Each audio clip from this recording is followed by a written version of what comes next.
Welcome to my channel. இன்றைக்கி நாம் கொல்லூர் மூகாம்பிகை கோயில், இது எங்கே இருக்குது அப்படின்னா கர்நாடகாவில் இருக்குது. அங்கே இருக்கக்கூடிய கோயிலில் இந்த பூ அலங்காரம் பண்ணியிருக்காங்க. அது ஒரு விசேஷமான நாட்களில் இந்த மாதிரி பூ அலங்காரம் பண்ணுவாங்க. இப்போ நம்ம ஊரில் பார்த்திங்க அப்படின்னா கோயில்களில் இப்போ பூச்சொரிதல் இந்த மாதிரி நேரத்தில் பார்த்திங்கன்னா நிறைய கோயில்களில் அந்த மாதிரி பூ அலங்காரம் பண்ணுவாங்க. அந்த மாதிரி இந்த கோயிலில் பூ அலங்காரம் பண்ணியிருக்காங்க.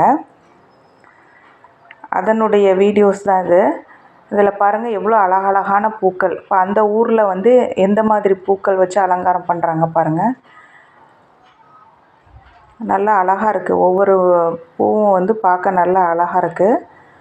எல்லா விதமான பூக்களும் கலந்து அவங்க அலங்காரம் பண்ணியிருக்காங்க. பார்க்குறதுக்கு எவ்வளோ அழகாக இருக்குது பாருங்கள். நீங்கள் இந்த மாதிரி பூக்களால் ஆன அலங்காரம் ஏதாவது ஒரு கோயிலில் பார்த்துருந்தீங்க அப்படின்னாக்கா எனக்கு கமெண்ட் பாக்ஸில் சொல்லுங்கள். இந்த வீடியோ உங்களுக்கு பிடிச்சிருக்கு அப்படின்னாக்கா லைக் பண்ணுங்கள், ஷேர் பண்ணுங்கள், கமெண்ட் பண்ணுங்கள். சப்ஸ்கிரைப் பண்ணாதவங்க சப்ஸ்கிரைப் பண்ணிவிட்டு பாருங்கள். தேங்க்யூ.